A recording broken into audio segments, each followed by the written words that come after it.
heç vaxt heç bir nə demir ki, mən necə deyim, yəni ağrımdan şikayətləndim, çox ağrıdım, bu kimi fəsadlar oldu və s. kimi məqamlara heç yerdə toxunmur. Bircə dənə o cümlə var o ağrılarından şikayətlənənə dostuna bunu dedi.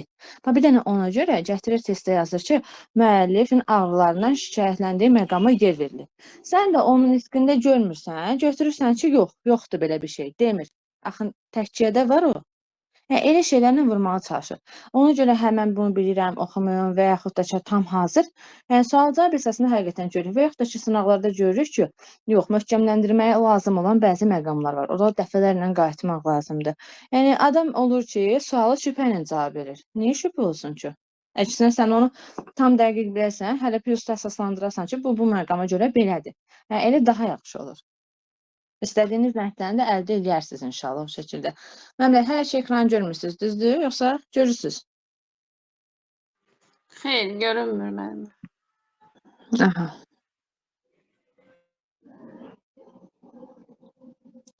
İndi İskəndərnamədir, neyniyək? Da yazıb Nizami, bunu oxumaq lazımdır. İskəndərdir, yaşayıb, indi səhv eləyib, yaşayıb. Bunu oxumalıyıq. Yəni, başqa yolumuz yoxdur. Əsas məqamlarda hər dəst deməyə çalışıram, yəni oxşarlıqdır, uyğunluqdur və s. diqqətdən kənarda qalacaq yerlər ki var, onların hamısını vurğulamağa çalışıram ki, bir problemimiz olmasın. Sonra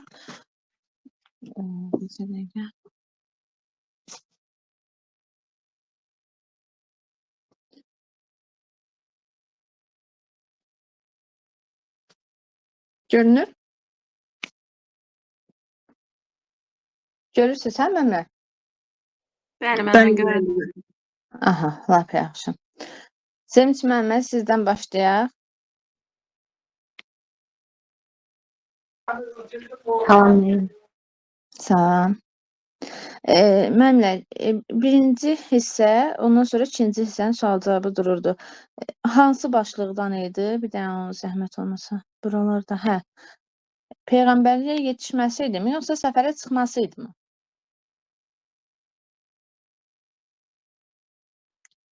Bu hətta buradan olmalıydı, deyəsən.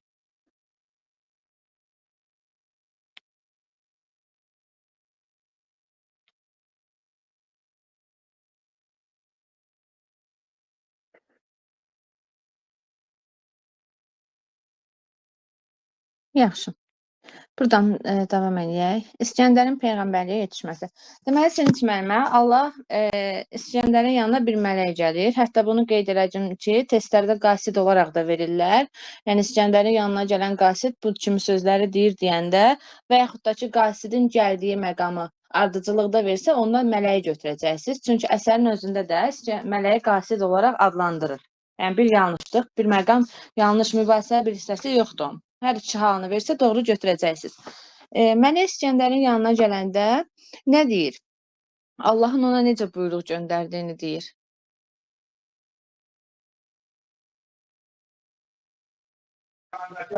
Deyir ki, Allah səni əvvəl bu torpağa hökmdar kimi necə seçmişdisə, indi də səni peyğəmbər kimi seçir.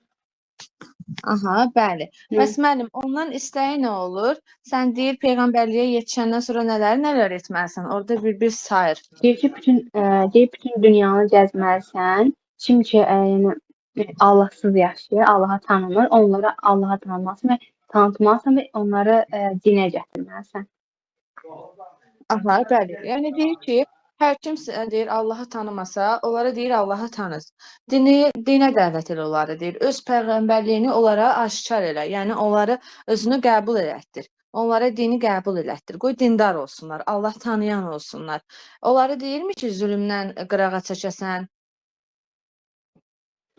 Bəli, deyir onları zülmdən kənara çək. Amma məsələn deyir ki, sənə amma heç nə olmayacaq. Yəni onlara etdiyin sürəcdə sənə heç bir şey olmayacaq. Aha, deyir hamısını haqqa dəvət elə. Bəs müəllimə, mən o izahda da vurğulamışam. Keçən dəfə dərsin özündə izah verəndə də qeyd elədim o məqamı. Mələyin nitqində elə bir ifadə olurmu ki, İskəndəri qızıldan, gümüşdən daşındıracaq məzmun daşısın?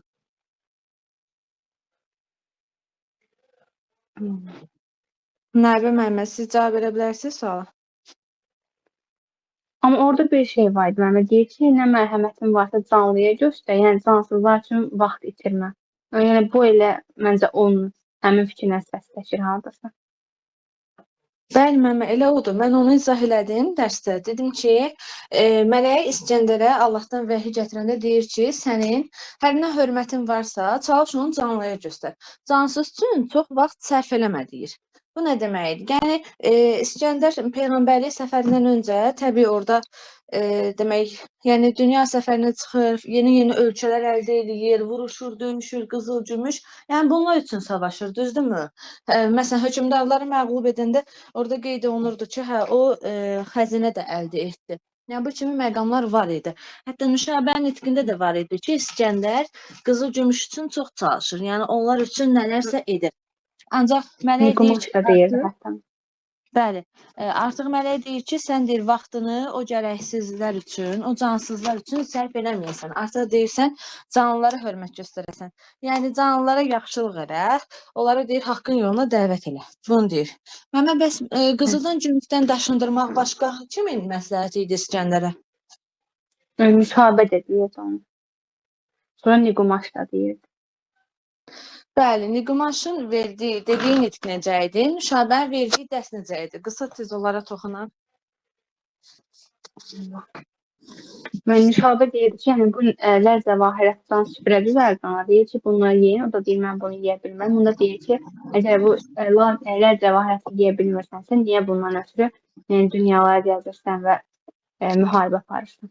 Niqomaşın Bəli. üçün xatırlaya bilməz. Naibə müəllimə, siz deyin onu. Müəllimə dərsdə səsim gəlir. Mən görmürəm belə dərsdə olan müəllimlər. Mən dərsdəyəm. Buyurun müəllimə. Deməli, hansı hissəsini deyirsiniz? Nüşabə ilə bağlı deyirsiniz, yoxsa Niqomaşla bağlı olan hissəsini deyirsiniz? Deməli müəllimə bizə qulaq asmır. Deməli müəllimə, müəllimə səsinizdən hiss olunur, xəstəsiz deyəsən, Allah şəfa versin. Mən, sağ ol mən. Mən nə dedim? Mən Niqomaşın İskəndərə bu qızılla, gümüşlə bağlı məsləhətini dedim. Necə deyirdi orada? Nə zaman deyirdi? Bunları tez toxunaq keçək. Niqomaş deyirdi ki, qızla çox olmadı bəndə. Yəni bunlara aid olma. Nüşabə də deyirdi ki, əgər bunca yəni qızla gümüşə necə deyirlər Allah Nüşabə. Yəni deyirdi ki, yəni bu qədər yəni döyüş, müharibə mənasızdır da. Yəni əgər bunlar yemək olmursa, bunlar uğrunda bu qədər mübarizə aparmağın da mənası yoxdur. Bəli müəllimə, deyir ki, yəni bu qızılın, gümüşün, yaqutun, dürünlərin boğaza heç bir yolu yoxdursa, bəs deyir, nə üçün bu qədər qan tökürsən? Bir qarış torpaq üçünmü? Hətta o fikir də ifadə olunur əsərdə. Aha, sağ olun. Sevinç müəllimə, burada kitabın başlaması hissəsində də qeyd olunur ki, deməli hökmdar bir sıra dillərdə bəzi əsərləri bəyənir dünyanın sirrini açmaq üçün. Yəni elmə, savada yiyələnmək üçün həmin dillərdə olan əsərləri bəyənir və deyir ki, bunların hamısı Rum dilinə tərcümə olunsun. Hansı dillər qeyd olunur? Yunanla Rum dilinə.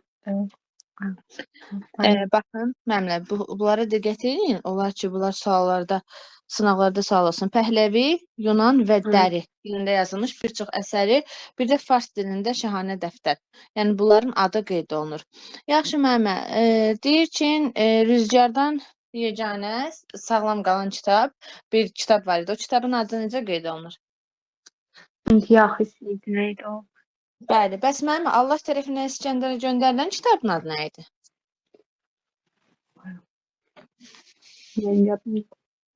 Rəmon müəllimə, nə idi kitabın adı?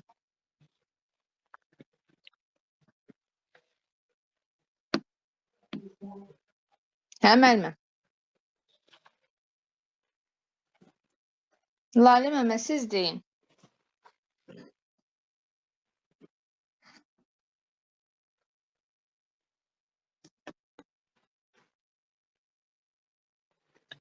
O hissə ağlımda qalmayıb müəllimə.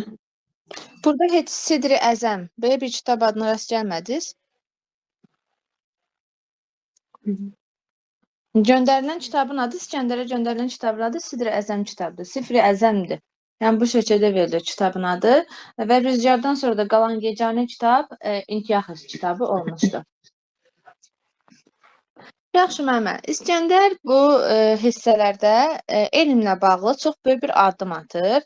Yəni bir tədbir görür ki, və o tədbirin səri sayəsində həqiqətən də Yunanda elmli adamlar çoxalmağa başlayır, elm ucalmağa başlayır. Yəni bir növ İskəndərin o tədbiri elmi daha yüksək tuturdu. Necə idi, nədən ibarət idi o? Mən bütün demək kitabların hamısını tərcümə etdirdim. Aha, o kitabları tərcümə elətdirdi. Sonra İskəndərin Qeydləri adlı bir kitab da var idi. Yəni bu kitablar məsələn orada məsləhət içərisində məsləhət olan kitablar var idi. Biri deyir ki, dünyashünaslıqdan bəhs edirdi. O birisi deyir ruhani sirləri açar idi.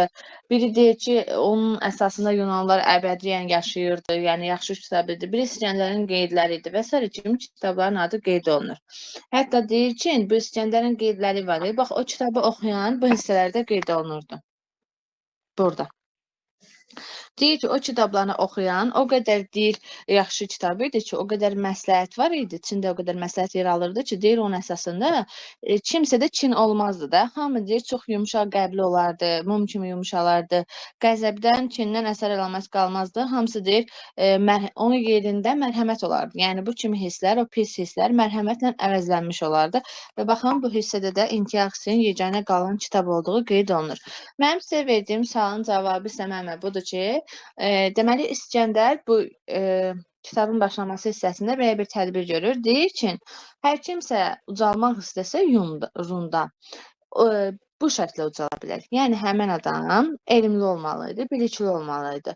Deyir kimsə vəzifə tutmaq istərdisə, o insanın elminə, biliyinə görə vəzifə verilərdi. Yəni kimsə yüksəlmək istəsəydi, bu ancaq elmin hesabına ola bilərdi.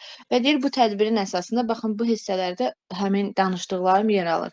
Və deyir bu tədbirin əsasında hər nə qədər insan var idisə, o Rumda yaşayan, onların hamısı elmə maraqlı oldular. Başladılar deyir elmlə məşğul olmağa və deyir bunun nəticəsində Yunan elm ilə yüksəlməyə başladı. Yəni deyir İskəndər deyir ki, taxt-tacda da və yaxud da onun yanında da kimsə qərar tutardısa, hamısı elmli, bilikli olmalıydı. Bunun sayəsində artıq elmə yüksək dəyər verməyə başladılar. Sonra bir də müəllimə, burada deməli həm Nüşabədə var o, həm də ki İskəndərdə var. Onlar əvvəl sizə bir sual verim. Nüşabə də İskəndərdə. Hər ikisi Allahı tanıyırdımı? Allaha ibadət edirdimi, yoxsa yox? Bəli, çünki Nüşabənin də özünün ayrıca bir otağı var idi, orada ibadət edirdi. Sonradan İskəndər də özü üçün elə bir otaq düzəltdirmişdi. Bəli, müəllimə, elə onu soruşacaqdım. Yəni Nüşabə qeyd olunmuşdu ki, öz köşkündə yox, başqa bir mərmər köşk var idi ki, gedərdi orada sübhə qədər Allaha ibadət edərdi. Sonra yenə öz hökmdarlıq işlərlə məşğul olurdu. Eyni ilə də İskəndər. Bəs o otağın təsviri necə verilir? O haqqında nəsə deyə bilərsiniz İskəndərin otağını? Onu yadıma düşürməyim. Müəllimə, çalışın, bunların hamısını öyrənin. Deyir ki, bir dəri üstündə diz çökürdü. İskəndər həmin otaqda ağappaq idi. Yəni yerliyə ağappaq deyəndə çox hissəsi ağ idi və tərtəmiz torpaq idi deyir otaq. O tərtəmiz torpağın üstündə bir dəri var idi və deyir onun üstündə diz çöküb Allaha ibadət edirdi. Allaha yalvarırdı İskəndər. Elə bu hissələrdə olmalıdır o məqamlar. Nüşabədə də yenə öz qəsrindən aralı bir mərmər köşkü var idi və deyir ora gedərdi. Öz köşkündə ibadət etməzdi Allaha, ora gedərdi və səhərəcən deyir Allaha deməli ibadət edərdi. Yaxşı, bunlar sadəcə olaraq Allahı tanıyırdılar, dindar obrazlar idi. Bunların heç keyflə, işrətlə, məclislə falan əlaqələri olmazdı desək. Doğru olar? Xeyr, mənim. Xeyr. Bəs bunu Çünki məclisdən qururdular. Aha. Bəs bunu Oğuz əli üçün də desək, doğru olar, yanlış? Yanlış olar da, çünki həm Yanlış içki olar. içirdilər, şərab Orada içirdilər, həm də məktəbdə namaz verilməz. qılırdılar. Bəli. Orada da həm deyir, yəni döyüşü başlama anında deyir adı gözəl Məhəmmədə salavat gətirirlər. İki namaz qılardılar. Bəli, əsərin əvvəlində də deyir ki, bunlar məclis düzəldirdilər və kafir qızlarına badə payladardılar, şərab payladardılar, onlar badə dağıdırdılar. Yaxşı. Bir təkrar olsun deyənə belə bir sual verim. Sevinç müəllimə sizə verirəm sualı. Cavab verməsəz digər müəllimlərdən soruşarıq. Deməli, bu kafir qızları ilə qeyd elədim də, mən düzdürmü? Kafir qızlarını Sarı Qazanın evinin yağmalanması boyunun əvvəlində görürük ki, 9 kafir qızının təsviri verilir və onlar məclisdə şərab ayırırlar. Biz həmin əsərdə, həmin boyda bunun intiqam alınması kimi bir hadisəyə, bir epizoda təsadüf edirikmi, yoxsa yox? Və ediriksə də hardaydı, kimin Bəli. nitqində yer alırdı? Yəni, Şöklü Məlikdiyicə qadına bir heyf vurmaq olar. Yəni, gətirim, çağırın Burla xatını gəlsin, burada badə paylasın. Yəni, həmin Bəli, doğrudur. orada cavab verilir hadisə. Hə, onun intiqamını almaq istəyir. Yəni bir növ heyf çıxmaq istəyir. Hətta heyfində deyir. Yaxşı müəllimə, o boyda qazana heyf vurmaqla bağlı bir neçə məqamlar qeyd olunur da. Onlardan hansılar Şöklü Məliyə aid idi? Bizdə Burla xatınla bağlı olan. Bəli, qəşəng. Yəni bu adamı belə çaşdırılır ki, orada məsələn kafirə mi aiddir, yoxsa bu Şöklü Məryəmi o adətən belə qarışdırılır. O hissələrə diqqət edin. Yaxşı. Sonra deməli İskəndərnamə ilə davam eləyək. Müəllimə, İskəndərnamənin qoşunu var idi və yaxud deyirdi ki, harasa səfərə getsəydi, bu 6 dəstənin yanından ayırmazdı. Hətta ardıcılığı da verirdi. Birinci nəyə əl atardı, o işə yaramazdısa, ikinci olaraq nə edərdi? Əvvəl 6 dəstəni qeyd edin, yerlərini dəyişdi, dedi, siz onlar problem deyil, sonra da yəni qaydın təzədən ardıcılıqla bərpa edin. Deməli, birinci qoşunu olurdu yanında. Birinci deməyim nəsə qoşunu olurdu yanında. Sonra əfsunçular olurdu. Əfsunçular. Aha. Sonra alimlər olurdu yanında. Səfərin. Alimlər. Sonra müəllimə. Sonra biz ən sonda deyir, onlar da işə yaramasa peyğəmbərə üst tutardı. Yadımdan çıxdı. Deməli, mən deyim sizə, siz ardıcılıqla 6 dəstəni bərpa edin. Bir də mənimlə onu qeyd edin, bu ardıcılıq olanda əvvəlinci iş başqa bir şeydir. Yəni onu heç dəstənin içində saymır ki, o dəstə var. Yəni saymaq da məntiqsizdir. Ardıcılığın deyəndə toxunarıq o məsələyə. Qılınc vuranı var idi. Bir dəstə bu idi. Biri əfsunçu idi. Biri natiq idi. Yəni deyir, əfsunu bunun cadusu pitisi işə yaramasaydı, gedib natiqlərə deyəcəkdi, olaraq yaxşı danışırlar. O gələcək o problemi həll eləyəsiydilər bunlar. Sonra alimlər idi. Uzaqgörən hikmətşünasları deyirdi. Ondan sonra qiymətşünaslar idi. Yox, var imiş, bunu da deyirmiş. Da dedim özüm. Qiymətşünaslar idi. Sonra qoca zahidlər idi. 6 dəstə oldu mu bunlar? Bu 6 dəstə işə yaramasaydı, bu 6 dəstəni sınavdan keçirəndən sonra artıq yenə sizin dediyiniz məqama gəlir ki, orada deməli sonra deyir iş qalardı peyğəmbərə. Yəni yalvarardılar da, dua eləyərdilər ki, Allah onlara kömək edəcək. Zahidlərdən sonra o peyğəmbərə qalardı iş. İndi 6 dəstəni problemlə qarşılaşdığı zaman bir-bir sınavdan keçirir. Necə idi onun ardıcılığı? İlk qılınc vuranları qarşıya verərdi. Qılıncı iş çatmasaydı cadugərlər işə keçərdi. Onlar da onu. Qızılla başlayır. Orada iki dənə deyəm, bir 6 dəstəsi ayrıdır, bir də sonra deyir ki, əl atdığı şeylər ayrıdır. İndi baxdım, mən onları qeyd eləmişdim, onda kimə ayrı-ayrı qeyd eləmişəm.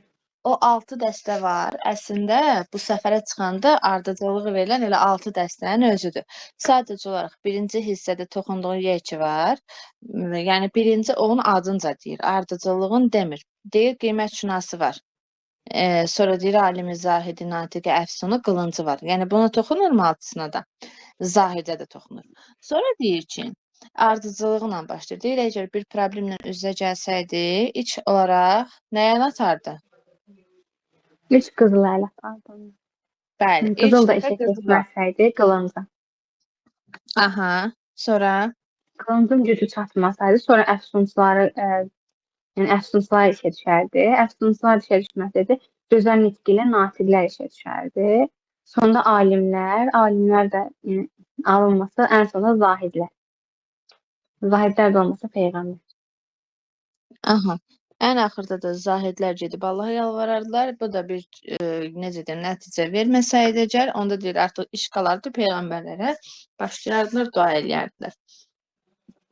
Yaxşı. Demək sonra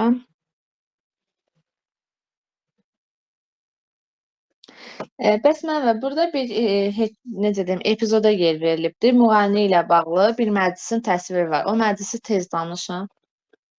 Deməli İskəndər bir məclisdə olanda bir müğənni olurmuş. Müğənninin də əynində bir paltarı var imiş ki, üzü ipəkdən imiş, içərisi astar imiş. Ki o müğənni yəni ən çox yəni öz səsindən bərabər, yəni paltarına görə tanınarmış da. Sonra bir müddət sonra keçir, yenə başqa bir məclisdə İskəndərlə həmin müğənni qarşılaşır. İskəndər baxır ki, onun əynindəki paltarı yəni köhnədir. Deyir, sən bu nə paltardır, sən sıxmısan bizə, ya bu nə paltardır? O da deyir ki, yəni bu həmin paltardır. Sadəcə köhnəlib deyir, üzün astarını tərsinə geymişəm də. Bundan sonra da bundan da İskəndər belə ona pul verir buna görə, yəni düz danışdığına görə. Sonra da deyir ki, insanlar belə içində, qəlbində olan kin küdurət həmişə içində qalsın, üzünə yansımasın. Bəli, bəli. Müəllifin bizə ötürmək istədiyi fikir odur ki, yəni insanın içində olan pis xüsusiyyətləri hər kəsin deyir içində var o.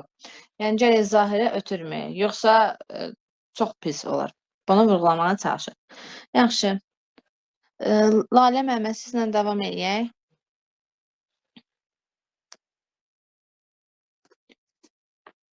Deməli müəllimə, İskəndərin peyğəmbərlik məqamına yetişməsini bayaq müəllimə qeyd elədi, mələyin gəlib dediklərini.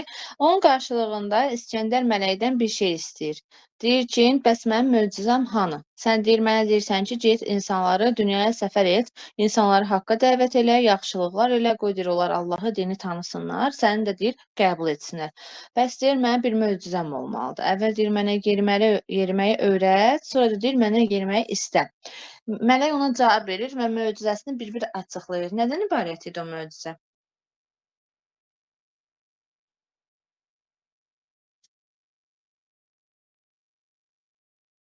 Səsim gəlir mənimlə. Bəli, müəllimə. Müəllimə dərsdədir. Bəli, müəllimə, buradayım. Eşitdiniz müəllimə sualı? Yoxsa yenidən deyim? Zəhmət olmasa təkrar eləyərdiniz. Müəllimə, bu mələk gəlib İskəndərə Allahın buyruğunu deyəndən sonra İskəndər mələyə deyir ki, sən deyir, məndən bu qədər şey istəyirsən, bəs deyir, mən bu necə eləyim? Mən deyir, onlar anlamasalar. Mən deyir, Rum dilində danışacağım, onlar məni anlamayacaqlar. Mənim deyir, dilimi başa düşməyəcəklər. Və yaxud da onlar deyir, başqa dillərdə danışacaq, mən onları anlamayacağam. Mən deyir, özümü onlara necə tanıdım? Mənim deyir, ordum bu yorğun səfərdən qorxa bilər. Onları deyir, özümə necə belə bunu həqiqətən xoş olaraq qəbul etdirim və yaxud deyir, mən insanları özümə necə cəlb eləyim? Mənim deyir, bunun üçün möcüzəm hanı? Əvvəl yeriməyi öyrət, sonra deyir, məndən yeriməyi istə. Mələk də ona möcüzənin nədən ibarət olduğunu bir-bir saymış olur. Yəni, o açıqladıqları ki var mələyin, əslində onlar möcüzədir. Sonunda deyir ki, Allahdan istədiyi möcüzə budur. Mələk ona necə cavab verir, nələr deyir? İnsanları pis yoldan uzaqlaşdırmağı, sonra. Deyir, sən bu problemlərlə qarşılaşmayacaqsan. Belə olacaq, belə olacaq. Yəni, Allah deyir, sənə bunları verir. Nə idi olar?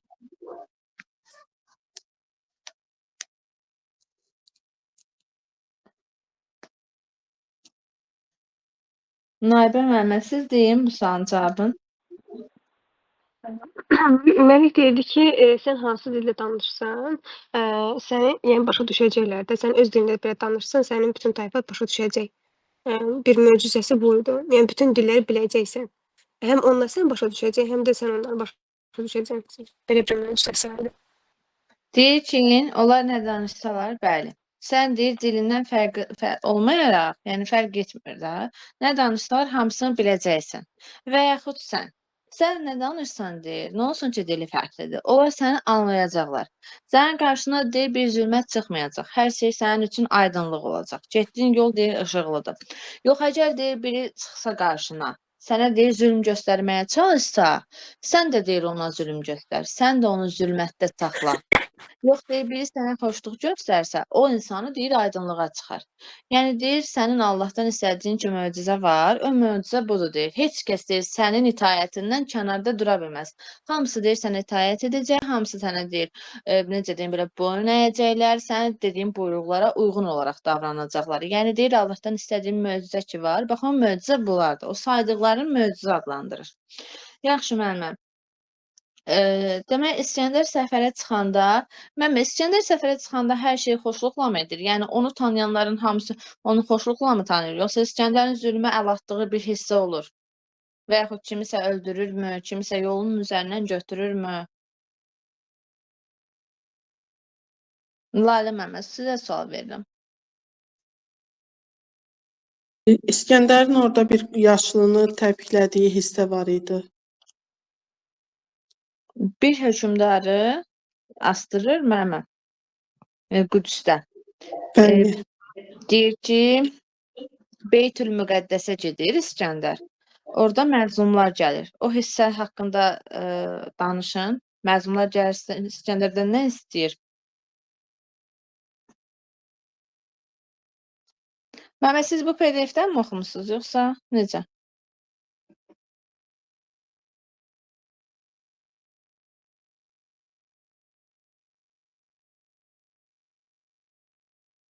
Mən ümid edirəm ki, siz mənim səsimi eşidirsiniz.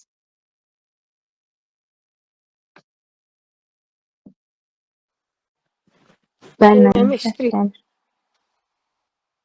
Nalə müəllimə, səsim sizə gəlir, yoxsa?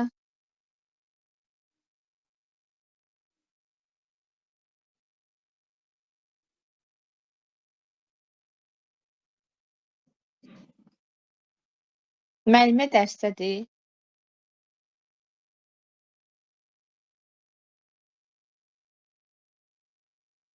Ay müəllimlər, səsimi eşidirsiniz, cavab verin də. Bəli, müəllimə dərsdədir Lalə müəllim. Eşidirik müəllimə. Tamam. Naibə müəllimə, sizlə davam edək. Müəllim uyğun olanda səs açar, davam edərik onunla. Hə, Yaxşı. Naibə müəllimə, Beytül Müqəddəsdə olan hadisəni danışın. Məzunlar gəlib İskəndərdən nə istəyir? Hə, deməli, məzunlar gəlir istəyənlərdən istəyirlər ki, deməli, din əhlinə zülm edən bir şey var, şah idi də deyəsən. Bəli, Çox hökmdar obrazıdır. hökmdardan şikayət edirlər ki, bəs kömək eləsin. O da gəlir, həmin adamı öldürür. Yəni Qüdsdən də deyəsən asırdı, ya çarmıxa çəkirdi. Bəli, o deyir ki, Qüdsdə, yəni o müqəddəs torpaqda deyir, bu müqəddəs torpaqda bir zalım var, zalim hökmdar insanlara zülm eləyir, deyir, bu din tanıyan insanlara. Nə, onun üçün bir tədbir görməyini istəyir və o da gəlir Qüdsdə onu asdırmış olur, çarmıxa çəkdirir. Yaxşı müəllimə. Sonra deməli, İskəndər burada Sərirə gedir, İskəndəriyyəyə. Yəni paytaxt olan yerə və orada güzgü ilə bağlı bir məqam var idi. Nə idi o hadisə? Nə üçün elə bir tədbir görmüşdü İskəndər ordusu? Deməli, güzgü ilə bağlı uzaqdan gələn məsafədən, yəni 1 ay belə olan 1 ay idi. Yəni uzaq məsafədən olan hadisəni belə, yəni güzgüdən baxıb görmək olurdu. Yəni kim gəlirdi, düşmən gəlirdi. Yəni uzaqdan gələn məsafədən görə güzgü, yəni görürdülər də oradan. Elə bir möcüzəvi bir güzgü idi. Aha, bəli. Deyir ki, yəni bu gələcək düşməndən qorunmaq məqsədi ilə olmuşdu. Hətta müəllimlər, bunu keçən dəfə də dedim. Yəni güzgünün kəşfi İskəndərə aiddir. Bir də Siccənin pulu. Bunun təhlil hissəsində bir də o qeydlərdə var. Onu bilmirəm, baxmısınız yoxsa yox. Aha. Sonra deməli İskəndər səfərə çıxır və bu səfərdə müxtəlif yerlərə gedir. Hələ ondan əvvəl sizə bir sual verim. İskəndər bir neçə nəsihətnamə yazdırır. Kimlərə yazdırmışdı o nəsihətnaməni? Deməli, Ərəstuna, Əflatuna, bir də Sokrata yazılmışdı. Bəli, Ərəstu, Əflatun, Sokrat. Mən bunlardan hansı alim 2 dəfə nəsihətnamə yazır? Elə bu məqamda 2 nəsihətnamə yazır. Ərəstu. Bəli. Baxın, burada Ərəstu 1-ci yazır, 2-cini Əflatun, 3-cü Sokrat yazırmı? Ondan sonra deyir ki, İskəndər yenidən deyir o hünərli vəzirini, o bilikli alimi yanına çağırır və ondan yeni bir nəsihətnamə yazmağını istəyir. Yəni ikinci bir nəsihətnamə də yazmış o. Bəs Allahdan İskəndərə göndərilən o mükəmməl kitabın adı nə idi? Sifri Əzəm dediniz. Bəli, Sifri Əzəm. O da Allah tərəfindən göndərilən mələyin nitqindən sonra o hissədə var müəllimlər. Ona yadınızdan çıxıbsa baxarsınız.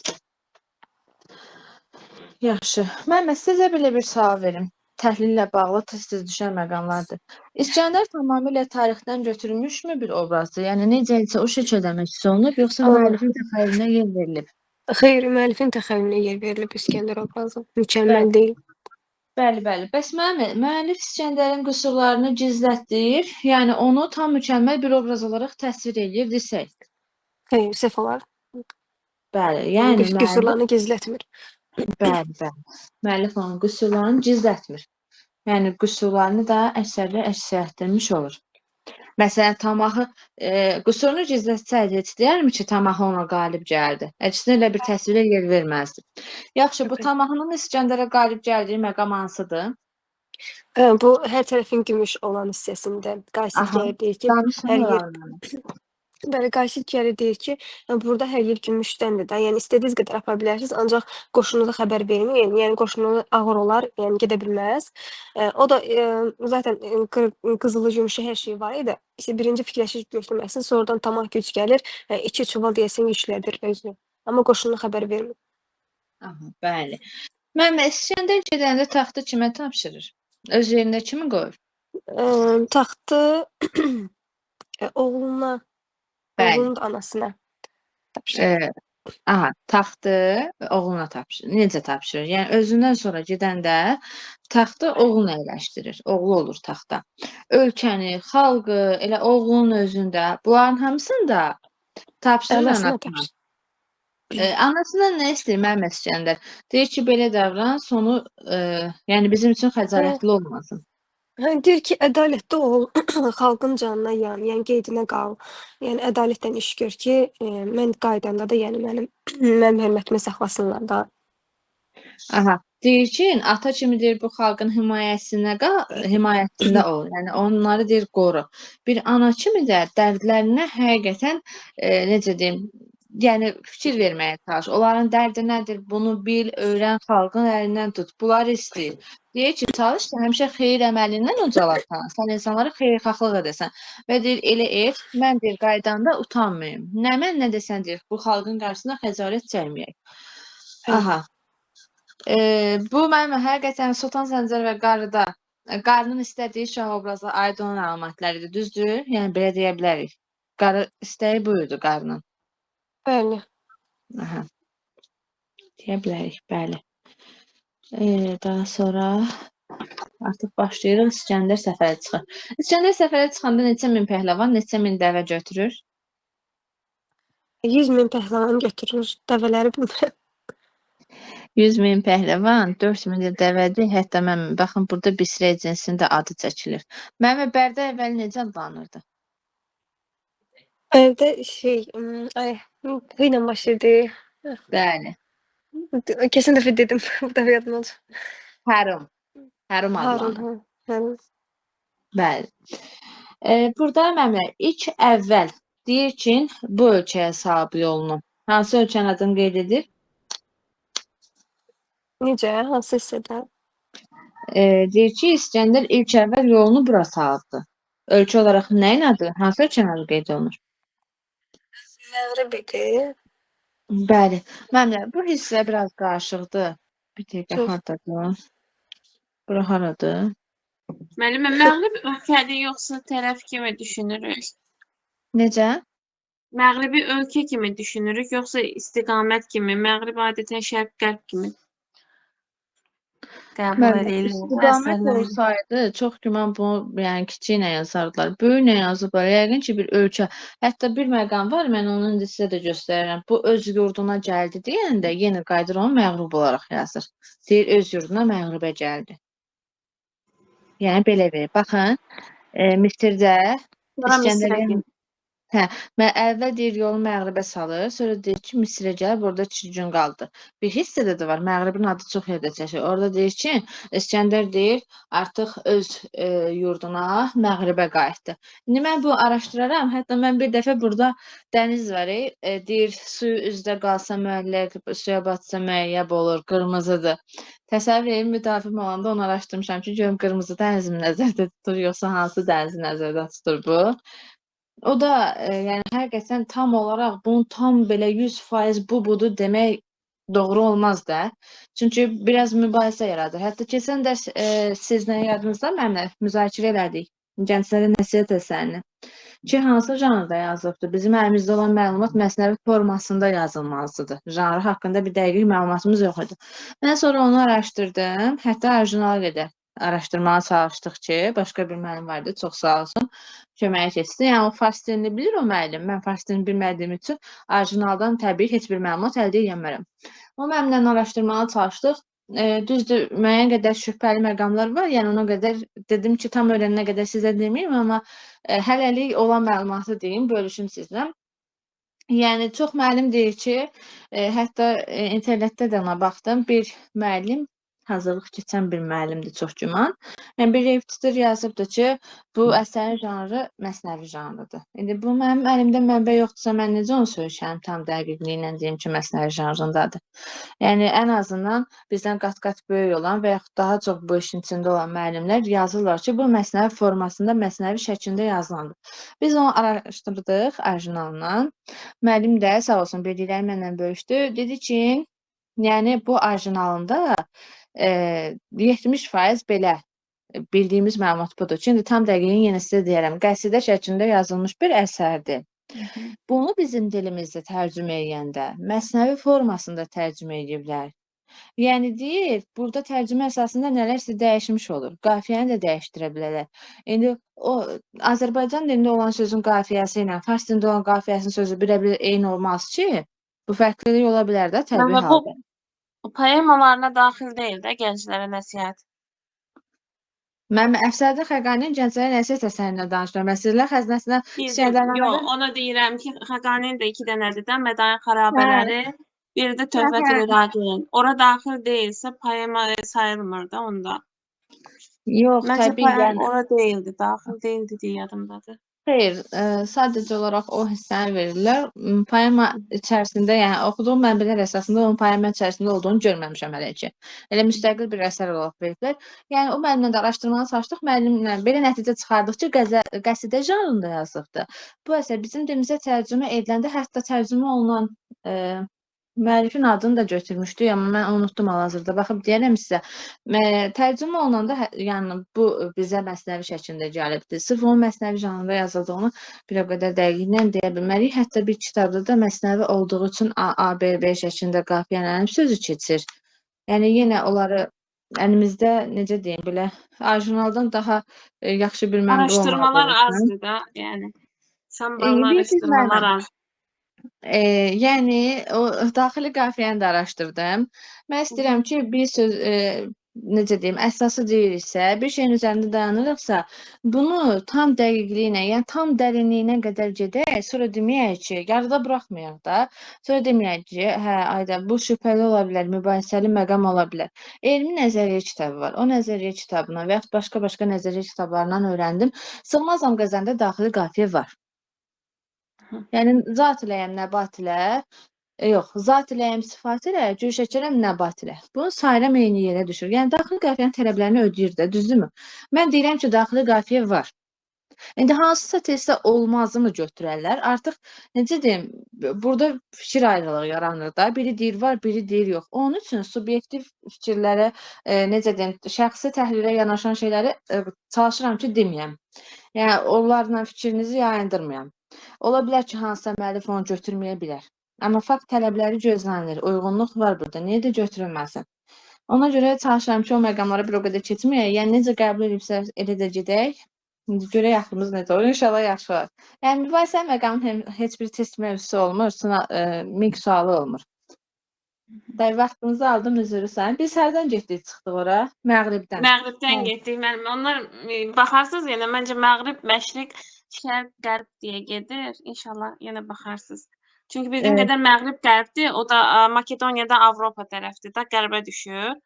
Oradan başlayır, Şərqə doğru gəlir Misirə. İndi mən sizə bir sualda, burada Məğrib də var, Məşriq də var, Şərqə Qərbi də nəzərdə tutula bilər, Məqdəs də var, Məqduniyə də var. Hətta bu əsərdə, baxın bu hissələrdə ilk olaraq qeyd olunur ki, Məqduniyədən yola düşür. Amma bir sınav sualı var, o sualı sizə atacağım, baxarsınız. Deyir ki, İskəndərin ilk getmiş olduğu ölkə hansıdır, və yaxud da ki, ilk yolunu saldığı ölkə hansıdır, belə veribdi və Məğribi orada cavab olaraq götürübdür. İndi tam dəqiqliyi ilə baxıb deyərəm, ola bilər ki, tərəf də olsun, yəni müxtəlif adlara yer verilibdir əsərdə. Tamam, səriri qeyd elədiniz. Daha sonra müəllimlər İskəndərin gedib bir necə deyim, Yunanlıların Okeanus adlandırdığı bir yerə gedib çıxmış olur. Nayibə müəllimə sualım sizədir. O Okeanus adlanan hissəsinin təsvirini deyin. Bir də orada Qəssasa adlı bir əjdaha haqqında da danışılır. O haqqda ümumi məlumat verin.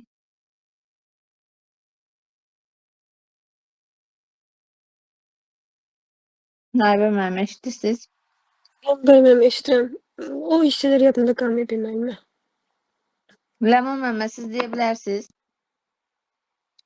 Mən də eyni vəziyyətdəyim. Mən sonları yaxşı yadımda qalmır maalesef. Müəllimə bu son deyil axı. Bu ortasıdır hələ.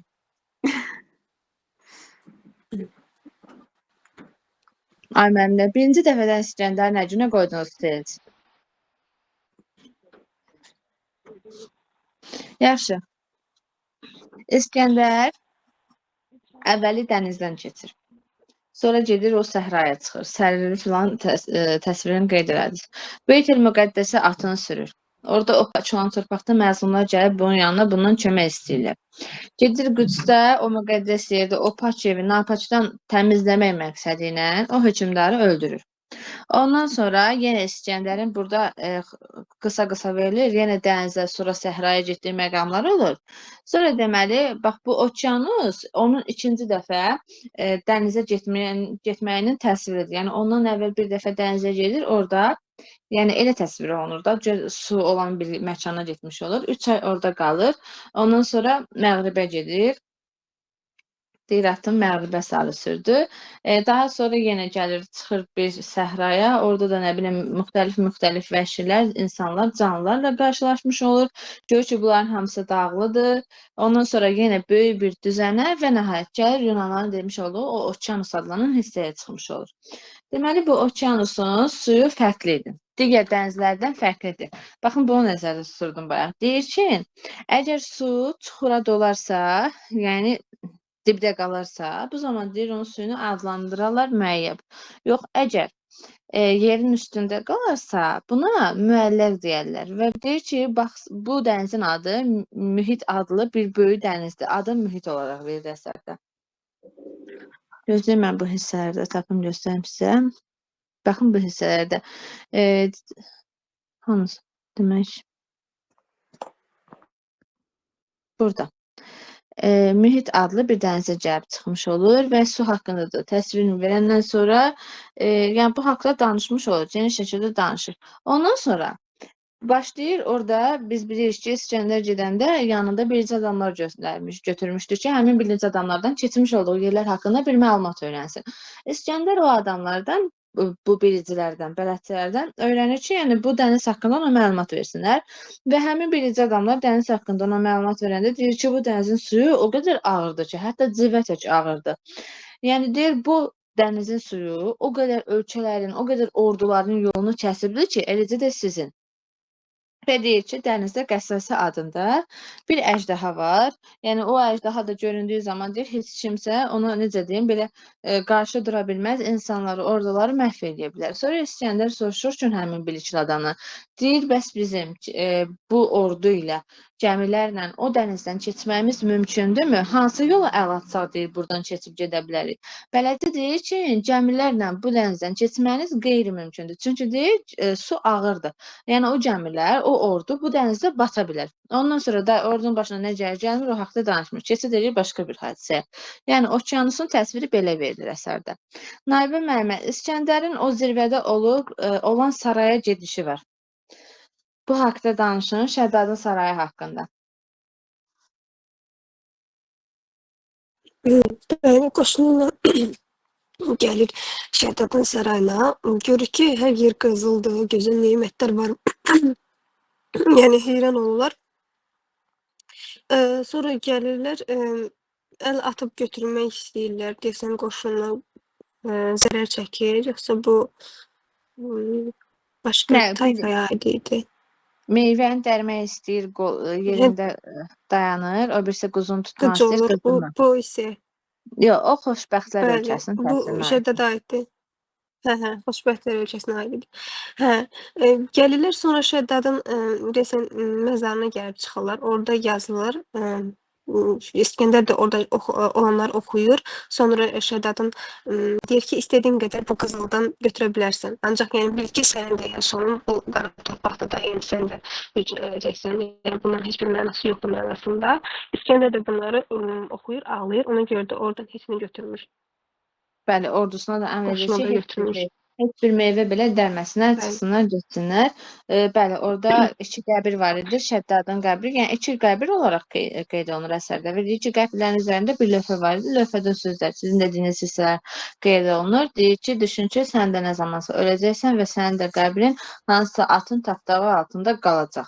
Yəni bir növ demək istəyir ki, mən zəhmət çəkib bu qəsri düzəltmişəm, mənim qəbrimi at ayağı altında qoymacam. Belə. Yaxşı müəllimə, səhrada o rəngarəng daşlar haqqında bir hissə təsvir olunur. O necə idi bəs? Rəngarəng daşlar, hə.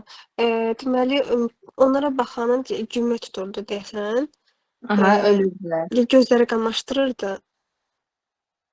Gülməkdən ölürdülər. Ona görə əmr vermişdi ki, o daşları bir əskiyə sarısın, elə bağlasınlar. Elə bağlayıblar, sonra bir hasar çəkiblər o daşlardan. Üstdən elə bil palçıqla suvuyublar, içəridənsə parça qalıb. Bir müddətdən sonra o parçalar da çürüyüb tökülür və başlayır başqalarına elə bil də zərər verməyə, öldürməyə. Sonra belə.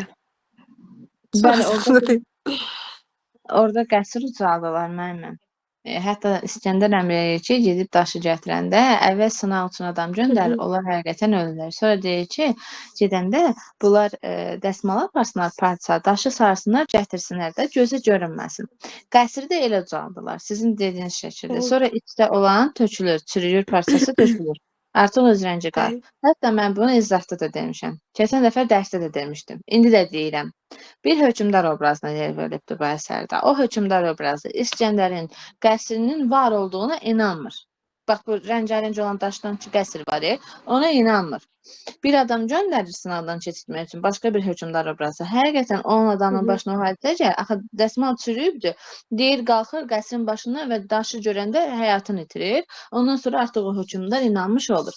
Yaxşı müəllimə, Şəddadın sarayına çıxanda Lalə müəllimə, səsimi eşidirsiniz indi siz?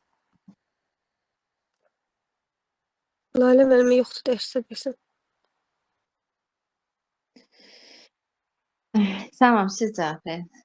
Deməli, Şəddadın sarayına çıxanda İskəndər oradakı alimlərdən belə bir tədbir istəmişdi. Müəllimlər, həqiqətən tam ciddi şəkildə deyirəm. Yəni, çalışaq ki, bir də bu şəkildə olmasın. Mən xəstə oldum deyə oxuya bilmədim, yoxsa mən oxuyurdum yaxşı. 2 gün heç nə oxuya bilmədim. Yəni, şifahi xalq ədəbiyyatı keçdik, Kitab Dedi Qorqud, o boyda qarışıq əsərləri keçdik, hər şey aydınlandı, bir dənə gəldi İskəndər Ədəmi işdi, hələ təzə başlamışdıq. Ləman müəllimə. Çalışaq ki, ciddi yanaşaq. Siz belə etdiyiniz müddətdə mən həqiqətən incimiş oluram. Tam səmimi deyirəm. Mən istəyirəm ki, dərslərimiz çox aktiv olsun. Tamam. Müəllimə, burada deməli, Ləman müəllimə dərsdədir. Bəli. Heç reaksiya vermədi. Şəddadın sarayına gedəndə İskəndər bir tədbirə əl atır, amma ona alimlər demişdilər. Necə idi o tədbir? O deyir, 2 adam göndərin. Bir ata, bir oğul dəyərində olsun.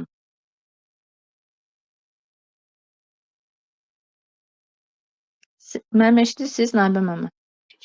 Bəli, müəllimə, eşidirəm sizi.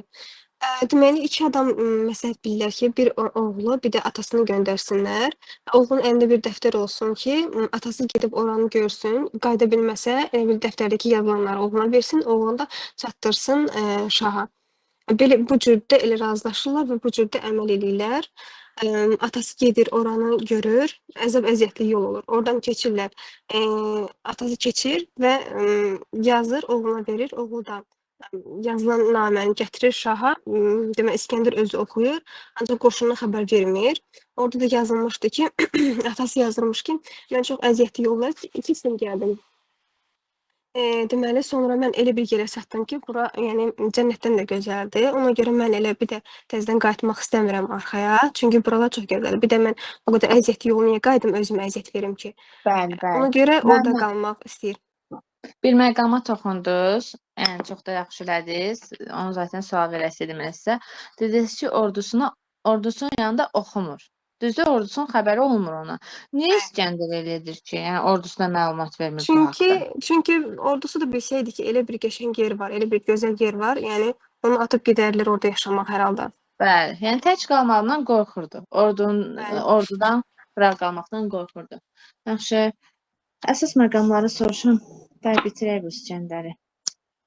İskəndər Şədadın sarayından qayıtdıqdan sonra oradakı tayfalarla qarşılaşır və onlar başqa vəhşi tayfalar haqqında məlumat verir. Bir də xoş bir yerin adını qeyd edirlər. Deyirlər ki, bir şəhər var, orada ağbədənli insanlar yaşayır. Necə idi şəhərin adı? Ağbədənlilərin Necə? bilmədim. Müşk meşəsi, mənim. Baxın, Hə, Müşk Müşk meşəsi adlı meşəsi, bir hə. şəhər var. Müşk Tamam. meşəsi. Düzdür. İskəndərin şimala çatması və Yəcud səddini bağlaması. Sevinç müəllimə, İskəndər nə üçün Yəcud səddi bağlayır? Necə bir hadisə ilə qarşılaşır ki, belə bir sədd ucaldır?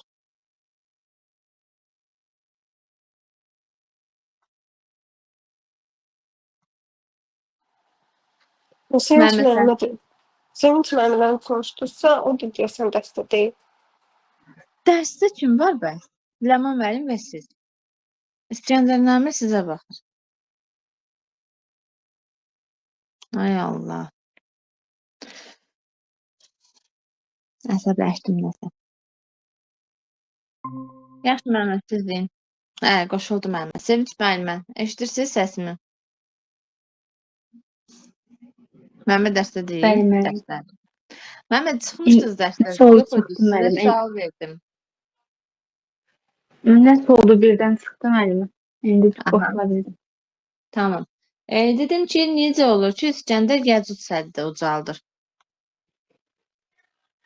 Ora gedir, orada bir yəni Allahı tanıyan adamlar var idi. Həmin adamlarla qarşılaşır. Sonra həmin adamlar deyir ki, burada yədizlər var. Onlar deməli, yəni qara adamlardır. Sonra yəni otla qidalanırlar. İnsanları dəfn etmirlər, onları yeyirlər. Yəni bundan danışandan sonra da İskəndər onlara qarşı sədd tutur. Bəli, orada olan o insanlar İskəndərə öz ürəklərini açırlar. İskəndər deyir ki, Çini tərk edəndən sonra belə bir tayfa ilə qarşılaşmış ol. Yədizlərin Müəllimə. təfsirindən də buyurun. Çox üzr istəyirəm. Müəllimə, bu eyni təsvir, Eyni deyil müəllimə. Fərqli bənzər təsvir var idi, zənciləri bənzədir. Qırdan qatırandan qara olan tayfa deyə təsvir eləyir. Sonra başqa Bəli, bir onlar da vəhşi deyir tayfa var. insan yeyir. Sonra qaradır, onlar olan yerdə ot qalmır kimi. Onlar yəni eyni yəcucular, onlar zəncilər deyil, yoxsa başqalarıdır? Yox, müəllimə, burada fərqli tayfalardır. Yox, Tamam. yaduzlarla zəncləri biz eyni götürənməliyik. Orada müəllimə deyir, qatırandan qara bir tayfa var. Nə bilim, yedikləri kərtənkələ və s. kimi bu cür məqamlara toxunur. Yaduzlarda isə deyir ki, burunlarında, üzlərində burunlarından bir əsər əlamət yoxdur. Dırnaqları, dişləri yırtıcı heyvan təkidir. Elədir, insanı. İnsan yeyir demirlər. Əvvəli deyir ki, onlar otla qidalanırlar. Bircə deyir, ot yeyirlər, o da istək, acı bir otdur. Amma deyir sonra ildə bir dəfə ay yarı olanda bir əjdaha göydən yerə enir və deyir onu yeyirlər, ancaq deyir doyduqları vaxt o olur. Yəni bircə dəfə deyir bu ot yediyi məqamın təsvirində verir ki, bircə dəfə deyir bu tayfa doydum deməzlər. Amma deyir ay yarı olanda o əjdaha ilə də deyir yeyirlər, bir ayda yuxuya gedirlər. Eləcə qalırlar. Sonra bir də müəllimə burada bir təsiri var, yəcuculara aiddir. Baxın bu da. Deyir onlar ayaqları süst olduğundan biz məsələn dağa çıxarıq deyir, qaçarıq onlardan, amma deyir onlar çıxanmazlar. Hətta bəlkə səddin də, Yəcud səddinin də bağlanması elə bu səbəbdən idi. Yəni o səddi yəcucular aça bilmirdilər də. Elə bir bacarıqları yox idi onların. Bu kimi təsvirləri verilir. Başqa bir də müəllimə, Çahada və mağarada yaşayan tayfanın, yəni 2-3 cümlə keçir orada. O da Müşk meşəsini məlumat verən tayfa ki var. Bax, həmin tayfa İskəndər onlara xoş davranandan sonra soruşur ki, yəni oradan yolu izi soruşur və həmin tayfa həm də başqa tayfaları soruşur. Həmin tayfa vəhşi tayfa haqqında məlumat verir ki, Çahada, mağarada yaşayan vəhşi tayfa var. Deyir, biz onlara deyərik ki, siz suyu necə içirsiniz? Deyir, onlara bizə deyərlər ki, su bizə haramdır. Biz deyir, suyu havadan alarıq nəfəslə. Yəni deyir, onların da təsiri elə verilir. Fərqli tayfalar var. İndi düşsə də təsvirlərə təbii diqqət eləməlisiniz ki, uyğunluğu tapa biləsiniz. Sonra deməli müəlliməm İskəndər Didizyacı sözündə bağlayır. Xoşbəxtlər ölkəsində olan insanların dinləri var idi, yoxsa İskəndəri tanıyandan sonra dindar olurlar? Dinləri var idi müəllimə. Öz dinləri var idi. Bəli, onların öz dinləri var idi, Allahı tanıyırdılar. İskəndər də peyğəmbər, bəs yaxşı, İskəndər xoşbəxtlər ölkəsində yaşayan bu tayfaya öz peyğəmbərliyini izhar edirmi? Yəni onlara bildirmir? Xeyr, Xeyr, etmir. demir. Bəli, etmir. Bəs orada, yəni o təsviri zaten seçə biləcəksiniz, onları bir-bir toxunmağa dəyməz. Nə necədir, artıq üzr istəyirəm.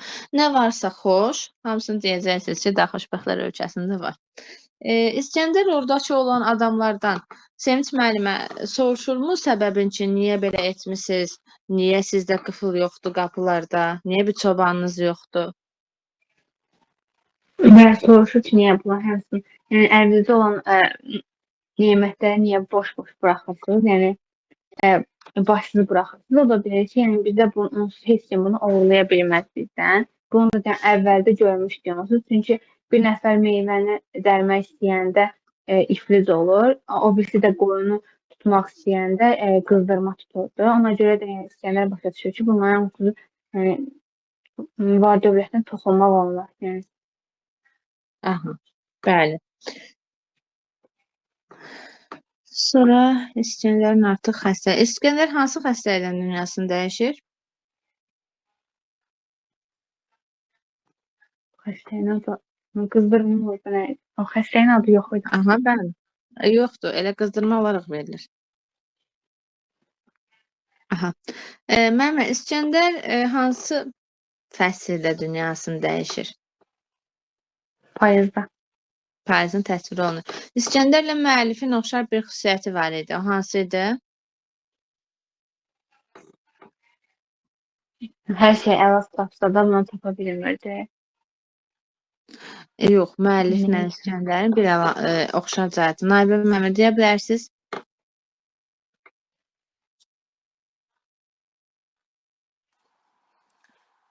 Yox müəllimə. Bilmədim. Müəllimə, baxın, artıq bir nəticə çıxır ki, izaha dinləməmisiniz. Sevinç müəllimə, siz də. Yox, mən dinləmişəm. Əksinə mən Mən sizin izaha dinləmişəm. baxıb öyrənirəm. Mən özüm oxuyub başa düşmürəm az. O zaman günahınızı aldım, üzrü sayın. Tamam. Demək, orada müəllimlər, İskəndərnamə əsərində Nizami özünü mahir söz ustası adlandırırdı. Deyir, mən kiminsə əsərinə barmaq bassam, səhv axtarmağa çalışsam, qarşımda duran bir kəs olmaz.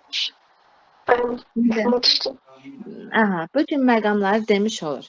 Sonra bir hissədə də, fərqli hissələrdədir, bu eyni hissədə deyil. Bir hissədə deyir ki, mən deyir, bu əsəri yazıram, yenə başladım deyir, bu bazardan cövhərləri seçməyə, ard-arda dizməyə, yəni söz bazarından deyir, söz götürürəm və elə mənalı sözləri yazıram ki, mən deyir, cavanam, yəni belə də çox yaxşı olduğunu göstərir. Amma deyir ki, qız gətirir, içəriyə bir güzgü verir ona. Və deyir, güzgüyə baxanda deyir ki, yox, bu cavanlıqdan əsər əlamət qalmır da, artıq yəni o qocalıbdır. Deyir, özündə bir ruh görmür, bir can görmür. Görür ki, qocalıq onun tamamilə bədəni bürüyübdür. Və deyir, hələ ömr eləsə həyat mənə, mən bu əsərimi, yəni İskəndərnaməni, axı İskəndərnaməyi yazandan 3 il sonra dünyasını dəyişib. Deyir ki, mən ömür mənə vəfa eləsəm, mən bu əsəri yazsam nə gözəl. Artıq o haqda düşünür. Amma ondan biraz əvvəl deyirdi ki, mən cavanam, hər şey yerindədir, belə. İskəndərin özü də gedir güzgüyə baxır. deyir ki, düzlüyə baxanda, o dünyanı fəth edən, nə bilim, ölkələr əldə edən İskəndər deyir, necə də bir soğuncula bənzəyir. O qədər deyir, incəlibdir ki, bədəni bir tükdən də incə hala gəlib düşübdü. Yəni elə. Hər ikisini oxşar. Yəni müəllif də edir o hissədə var, burada da var, İskəndərin özündə də var. Bəs İskəndər neçə yaşında dünyasını dəyişir? 36. İskəndərlə Vətən Yaraları əsərində o nəql edən obrazçı var, birinci şəxs. Onun oxşar Birinci cəhətini qeyd eləmişdim. Nə idi o? Deyim müəllimə. Hansı Deyin. müəllimə deyirsən? Siz deyin mənimlə, buyurun. Oxşar xüsusiyyəti o idi ki, İskəndər 36 il ömür yaşasa, deyir bu qədər dünyanı gəzsəndə deyərəm ki, mən heç yerə gəlməmişəm. Həmin o əsgərlə də oxşarlıq. Əsgər də deyir ki, mən 100 gün ömür yaşamışamsa, deyərəm ki, 99 gün yaşamamışam deyərəm. Yəni Deyərəm ki, həyatda bəli. doymayıblar da. 99-undan doymamışam. Yəni bircə gün yaşamışam. Arada nəsə deyən zaman müəllimin səsi gəlir. Ya da mən səhv eşitdim. Tamam. İskəndərlə Uruzun fərqli xüsusiyyəti nədir?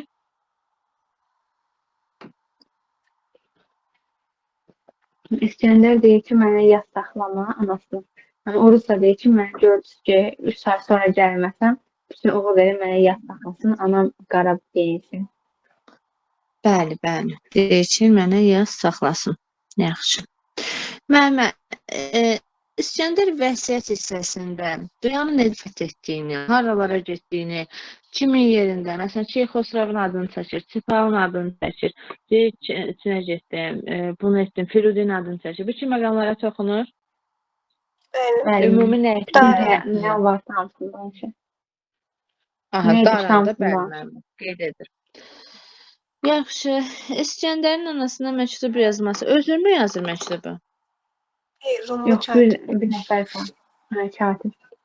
Bəli, bəli. Sırf öz yurdundan olan Rumlu bir katibə yazdırmış olur. Hətta deyir ki, elə mənalı sözləri yazırdı ki, katib qələmin belə saxlayır, gözləri deyil, dolur. Deyir, bunu oxuyan gözü dolacaqdı. Elə. Bəs İskəndər anasına məktub yazanda ilk olaraq onun nəyə ant verir? Südə, anasının südə. Aha. Bəli, deyir ki, o Sonra südə Anasının öydə. südü. Soralar.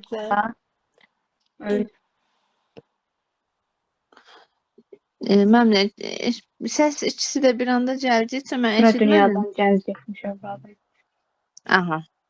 O, sən deyir, öydə bu dünyadan gənc gedən bir övladına, yəni bu kimi məqamlara deməli, and vermiş olur. Yaxşı. Nabir müəllimə, siz deyin görün bu hissə. O tədbir necə idi? Əgər yas saxlamaq istəsən necə deyir? Bugün o yeni telden okudum. Deməli, deyir ki, bir məclis qur. Əgər o məclisdə kimsə əlini sürəyə əlib atıb götürsə, bir neçə Əvvəl ad nə olsa, deyir onlara? sən Yəni, şərt qoy yas qabağına. saxla.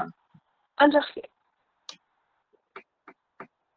Məmə, anasına deyir Necə? ki, həmin insanların qarşısında bir şərt qoy. Nə denən deyir? Bunun qarşısında yetərliyə məsələ. yəni yeyin də məclisdə olanlardan. Kimin ölüsü olsa, Deyir kimin o şərt dünyada qoysun.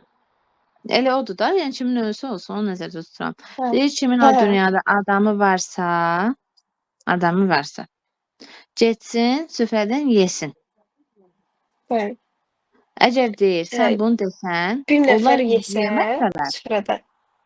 yox, yeməsələr. Sən deyir desən ki, Yeməsə. kimin ölüsü varsa, o dünyada adamı varsa, getsin. Yoxdursa, üzr istəyirəm. Fikrinizi qarışdırdım. Kimin o dünyada adamı yoxdursa, getsin, yesin. Onda deyir, yeməsələr heç kim. Yəni, demək ki, hamısının ölüsü var da, onun üçün yemirlər. Ölüsü olmayan gedib yeməlidir.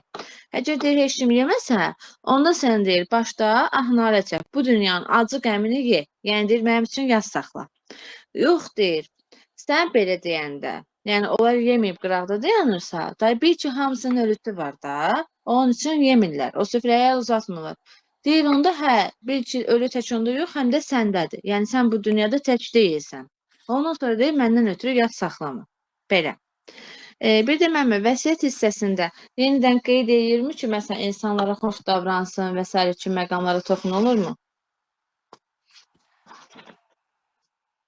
Olur deyəsən. Ha. Mənim MHC hissəsinə baxmısınız? Mən Elton müəllim kitabından oxudum ya müəllimə. Olsun. Bəs Elton müəllimin kitabında dastan başlanğıcı və s. kimi məqamlar var, yoxsa İskəndər məsələn Cahangirlik tarixi o hissələri yer verilib, yoxsa yox?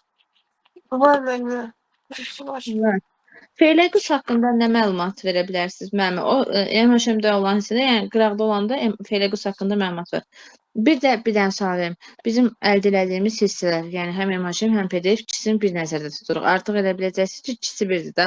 İskəndərin anası haqqında məlumatlar rast gəlirik, yoxsa yox? Belə sual, şərt var sualda.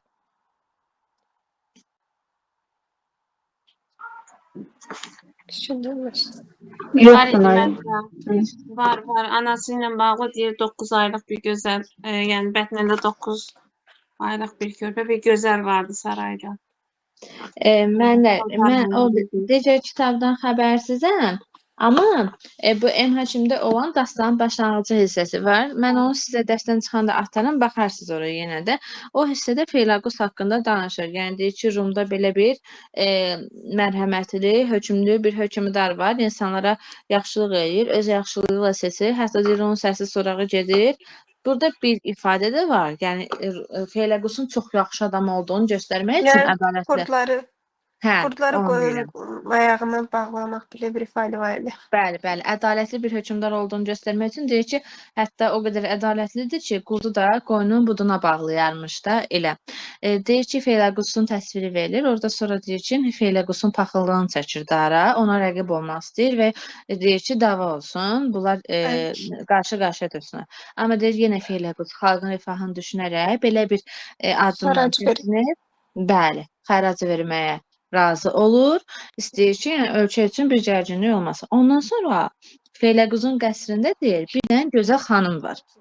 Və deyir, bu Rum şahı, o deyir, ay üstü qadına vurulur. Onunla ailə qurmağı təsvir olunur. Deyir ki, bu yəni ailədən izdivacdan 9 ay keçəndən sonra da münəccimlər gəlirlər, baxırlar ulduza. İskəndərin taleyi ilə bağlı fikir orada olanları da indi hər nə görəcəklərsə onları deyəcəklər. Münəccimlər də ulduza baxandan sonra İskəndərin taleyinin xoş olduğu, onun ömrünün gözəl olduğu haqqında məlumat verilir. Sonra yəni deyir ki, o izdivacdan 9 ay keçəndən sonra İskəndər dünyaya gəlir. Yəni o hissədə onun təsviri var da, anası haqqında da məlumata yer verilir. Bunu doğru götürəcəksiniz. Yaxşı. Nüşabə ilə görüşdü, bunu zaten sual cavab eləmişik. Dastanın başlanğıcı hissəsində əsas məqam bunlar idi. Keçək. Bir də bir dənə sual verim sizə. İskəndər son anında vəsiyyət edir. Başqa bir vəsiyyət edir insanlara. O nədən ibarət idi? Öləndə onu necə dəfn etməklərini istəyir? Deməli, bir əli tabutdan kənarda, əlin içində də torpaq vəsiyyət edir ki, bu cür onu dəfn eləsinlər. Bəli, hətta müəllif deyir ki, yəni sən deyir, dünyaları fəth et, hər nə qədər deyir, varın dövlətin olsun, yenə də deyir, buna baxmayaraq. Özündən ancaq bir ovuc torpaq apara bilərsən. Bir də məmnə, burada bir əsərdə Süleymana qalmayan dünya sənədə qalmaz, birində də İskəndərə qalmayan dünya sənədə qalmaz ifadəsidir. Biri Vaqif dramındadır, Süleyman orada olmalıdır, səhv etmirəmsə, İskəndərin adı da çəkilir, deməli, Talvar əsərində. O, Əl-Abbas kişinin düşüncəsində yer alır o fikir. Yaxşı, təhlil hissəsinə baxaq. İskəndər neçə yaşında hökmdar olur, Naibə müəllimə? 20 yaşında. Bəs neçə yaşında peyğəmbərlik məqamına çatır? 27. Aha, neçə yaşında dünyasını dəyişirdi? 36. Bəli. Burada qeyd olunur ki, Pələncər adlı bir hökmdarın adı qeyd olunur. Sudara haqqında məlumat var. Feyləqus haqqında, İskəndər haqqında. Pələncərin cəzası kimin əli ilə kəsilir? Yəni kim onu cəzalandırmış? İskəndərin əli ilə kəsilir. Bəs müəllimə, bu var dövləti talayan, pislik törədən hökmdar deyir ki, öz elə pis əməllərinin qurbanı olur. Bu Təsvir hansı hökmdara aiddir? Dara. Bu yox mənim, bu Pələngərə aiddir. Bu Hı. öz əməllərinin qurbanı olur. Əslində bunun testi hər ikisi üçün doğru götürmüşlər deyəsən. Amma sırf təhlil hissəsində Pələngərə aid olduğu qeyd olunur. Aha, sonra demək, birinci hissə necə adlanır? Poemanın birinci hissəsi. Cahangirlik tarixi İskəndərin. Yox, ümumi baxımdan İskəndərnamə poeması. Şərəfnamə. Şərəfnamə, İqbalnamə. Aha, Birinci şərəfnamədir. Sonra İqbalnamə yox. birinci Tərsinə. şərəfnamə, ikinci İqbalnamə. Belə Bəli. deməlisiniz Məmməd? Bəli, mən elə dedim. Hə, elə dedim müəllimə. Hə, ikinizdən də elə eşitdim yəni mən. Tamam. Bəs Nayibə müəllimə, İqbalnamədə hansı fikirlər öz əksini tapır? Müəllifin hansı görüşləri var, düşüncələri? İqbalnamədə elmlə bağlı düşüncələr var. İnsanın cəmiyyətdəki yeri, vəzifəsi, elmi fəlsəfi düşüncəsi. Bəs Sevinç müəllimə, Şərəfnamədə hansı fikirlər öz əksini tapır? Daha çox yəni İskəndərin döyüş tarixidir. Ədaləti bərqərar etmə səhnələri Yəni öz əksini. İskəndərin apardığı müharibədir, şahlıq dönəmidir, haqqı ədaləti bərqərar etmək üçün göstərdiyi, elədiklərinin hamısı Şərəfnamədə öz əksini tapmış olur. Müəllimlər, əsər poema janrında yazıb, düzdürmü? Amma biz deyirik ki, ədəbiyyatımızda mənzum roman, hətta ilk mənzum roman olaraq İskəndərnaməyə mənzum roman deməyimiz mümkündürmü, yoxsa yox? Bəli, demək olar. Bəli, bəli. Demək olar İskəndərnaməyə mənzum roman deyərik. Niyə mənzum roman demək olar? Çünki orada qəhrəmanın bütün həyatı, yəni təsdiqatlı əks olunubda başdan Bəli. sona kimi. Əsas obrazın, baş qəhrəmanın anadan Geniş olmasından təsvir. ölümünə qədər yaşamış olduğu həyat hamısı geniş təsvirlərlə öz əksini tapır, inkişaf edir, inkişaf edən bir xəttə verilir və biz bunun üçün İskəndərnaməyə poema ilə yanaşı həm də mənzum roman da deyə bilərik. Mənim qafiyə quruluşu necədir bəs? Məsnəvi şəkli. Aha, məsnəvi şəklindədir. AA, BB şəklində qafiyələnəcəkdir. Dediniz ki, İskəndər Nizami İskəndərin qüsurlarını əsərdə verir, yoxsa vermir dediniz? Nə dediniz ona? Verir qüsurlu Verir. şəkildə. Aha. Xalqı ədalətsiz şəkildə müharibəyə aparan hökmdar obrazı hansı obrazdır bu əsərdə? Dara. Bəli, Dara. Çünki həqiqətən olmaz yerə sırf məsələn Felequsun adı sanı artır, ədalətini görür, onun necə hökmdar olmasını səs süracaq, ona çatır və başlayır xalq üçün ədalətsiz şəkildə, gərəkli şəkildə müharibə aparır da xalqı. Və hətta biz mənlər Daranın xalqına qarşı zülmlə, zalım olma, yəni zalım bir obraz olaraq davranışını da gördük məsəldə. Bəli, Hansı bəli. sizə məlum oldu bizə bu? O iki adam var idi, gəlirdi. Ona şikayət edirdi Daran zülmündən. Sonra ona xəyanət Sərdar. edirlər. Mənimlə orada sərdarlar, yəni üzdə Dara ilə dost idilər, içdə düşmənləri idi. Bunlar da Daranın ən yaxın adamları idi, onun zülmündən bezmişlər. Amma sırf xalqa zülm elədiyi, xalqın onunla bezdiyini biz bilirsiniz hansı hissədə öyrənmiş oluruq. Alim deyirik İskəndərə. İskəndər onlardan Bəli, bəli. məsləhət alır. Deyir, sən niyə qorxursan ki, bir evin ki içi onun özünə düşməndir, evin başçısına düşməndir. Onda deyir, qorxma canım. Yəni Daranın xalqı ona qarşı nifrət edir. Belə. Saraya İskəndərin Nüşabəmi dəvət etmişdi, yoxsa yox? Nüşabə dəvət etməmişdi. Aha. Müəllif əsəri yazanda hansı mənbələrdən istifadə etdiyini qeyd edir. Oxudum, bu hissələri qeyd edir. Yəhudi, Nəsrani, Pəhləvi. Aha, Yəhudi, Nəsrani və Pəhləvi.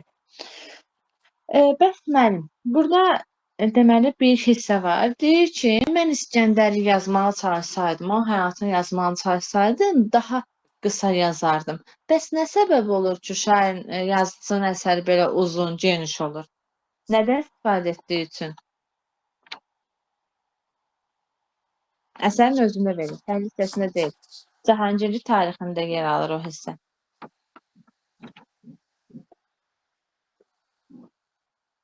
Deyir, əgər mən əsərimdən bu bəzəkli donu çıxarsam, şeirimdən, atsaydım bəzəkli donu, onda deyir, yəni həm də deyir, azca zəhmətdən istifadə eləsəydim, bircə vərəqlə deyir, bitirərdim əsəri. Yəni, bu əsəri yazmağa həm çox zəhmət çəkdin deyir, həm də təsvirlərdən, bəzəkli don deyəndə, yəni ona bir rəng qatmağından, təsvirindən filan söz açır ki, daha geniş yazmağını da bundan irəli gəlibdir. Yaxşı, keçək bir dənə PDF-i dəyişir müəllimlər. Keçək iki hekayəyə, onu da yekunlaşdıraq, bitsin artıq.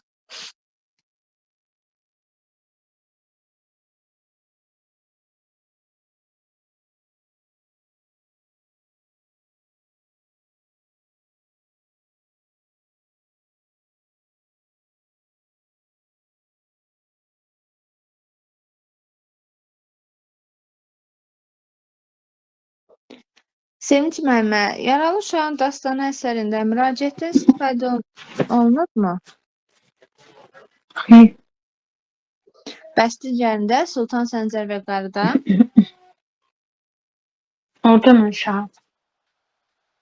Bəli, orada müraciətdən istifadə olunubdur. Müəllimə, Yaralı Uşağın Dastanında uşaqlar mı səbəb olur o yaralanan uşağın yıxılmağına?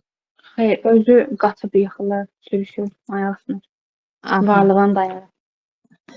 Bəli, müəllif necə dedik, yaralı uşağın ayağını nə adlandırır, necə təsvir edir? Varlığını dayanır. Varlığına dayağı adlandırır. Aha, varlığının dayağı adlandırmış olur. Yaxşı, əsər hansı janrda yazılıb müəllimə? Hekayə janrı. Yox, hekayə. Hekayə janrındadır. Bəli, poemaya daxil olan hekayədir. Müstəqil hekayənin vahid süjet xətti var desək, bu hekayə üçün doğru olar? Bəli. Deyil mən.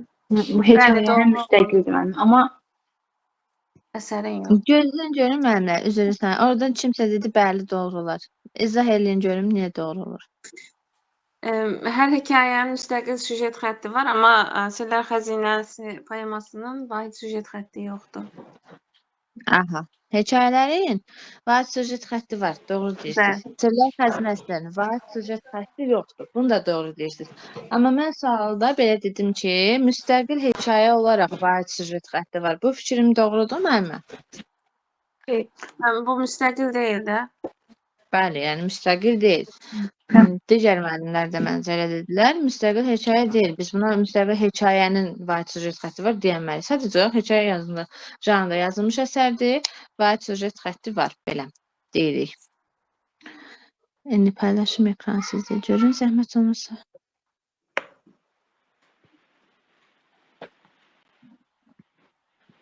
Aha. Demək müəllimə, yaralı uşağın dastanında uşağın yaralanmasını atasına xəbər verən obraz kim idi? Düşmən. Oğlan düşmən. Düşmən. Bəli, düşmən idi. Ağıl insan üçün ən gözəl zinətdir. Fikrini əsərin ideyası olaraq veririk və bu fikir kimin simasında yaniləşir? Elə Düşmən. düşmən. Bəli, düşmən obrazdan. Birini birinizdən sual cavab edir, digərini səviyyənə birinizdən. Demək, Naibə müəllimə, siz deyin görüm. Bu əsərdə yaralı uşağın dastanında yaralı uşağın dostları onun üçün çarə axtarırlarmı, yoxsa elə iç olaraq deyirlər ki, gəlin quyuya Bəli. ataq? Bəli, çarə axtarırlar, çox fikirləşirlər, bu qərara gəlirlər ki, quyunun dibinə ataq. Bəli, bəli. Yəni çarə axtarırlar və bu haldan da pis olurlar. Quyunun dibində gizlətməyi ancaq nəticə olaraq qəbul edirlər. Bəs quyunun dibində gizlətmək nə üçün idi? Səbəbi nədən qaynaqlanırdı? Oğlan atasından xəcalət çəkməmək üçün. Aha, deyirdilər ki, bu sir aşkar olmasın və biz onun atasından xəcalət çəkməyək. Belə. Yaxşı. Məmmə, ata obrazının əsərdə necə bir çarə etdiyini, oğluna hansı köməni göstərdiyini görmüş olduqmu? Xeyr, sadəcə bir təhər gəlib çarə qaldığını ifadə olunur. Bəli, bəs dostlarına necə bir cəza kəsdikləri haqqında məlumatımız olurmu? Xeyr, elə bir şey yoxdur. Elə bir şey yoxdur. Əsərdə müəllif hansı keyfiyyəti vurğulayır və üstün olduğunu göstərir? ağılla, yəni hər şeyin üstəsindən gəlməyin olduğunu vurğulayır. Bəli. Ağlın daha yüksək olduğunu başqa hansı nəzmlə yazılan əsərdə gördük? Ağıl uşaqda, Nəzmlə yazılan əsərdə. nəsin? Gənclərə nəsihət. Şey, Gəzdə Nəsihətdə, hə. Bəli, bəli. Deyir, ağıldakı bir üstad varmı? Bir qul yanında şagird olarmı? Aha. Burada ağıllılıq cövhəri olan işi parlayan obraz hansı oldu? Düşmən obrazı. Bəli. Yəni Məmməd bəs nə üçün gedib atasına xəbər verdi? O necə bir düşüncə idi ki, onu bu yola gətirdi? Düşündü ki, bu olan bitəndən onu günahlandıracaqlar. Ona görə gedib atasına xəbər verir. Bəli. Yəni deyir ki, adı çıxıb artıq bunun, canı da çıxacaq bu yazığın. Hər şeyi bundan biləcəklər. Getsin il əvvəldən xəbər versin. Forma xüsusiyyətləri haqqında məlumat verin. Məsnevi şəklində formasındadır. Hekayə janrındadır. Əruz vəznində yazılıb. Aha. Təhkiyə aparıcıdır.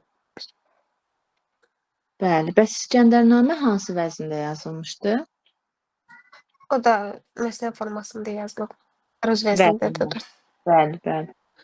Yaxşı. Məmməd qafiyə quruluşu necədir bunu, bu əsərin? Yaralı uşağın Bəli. məsnevi formasında yazılıb. Yəni qafiyə quruluşu necə olacaq onda? Yəni A, B, B, C. Bəli. Müəllif öz adını çəkirmi? Bəli, çəkir. Bəs müraciəti varmı özünə? Özünə müraciət edir. Biz bunu hansı əsərlərlə oxşar götürərik? Sığmazamdan ağrımaz. Başqa? Başqa Gənclər Nəsihətdə. Bəli, ondan da götürə bilərik. Hər üçün də öz adını çəkir, amma heç birində özünə müraciət etmir. Bəli. Şeir vahidi nədir? Şeir şəkli nədir əsərin? Deməli, şeir vahidi beytdir. Şeir Bəli. şəklində, ikili şəkildə. Bəli, nəzmlə yazıldığı üçün necə hekayə adlanacaq bu? Məzun üçün.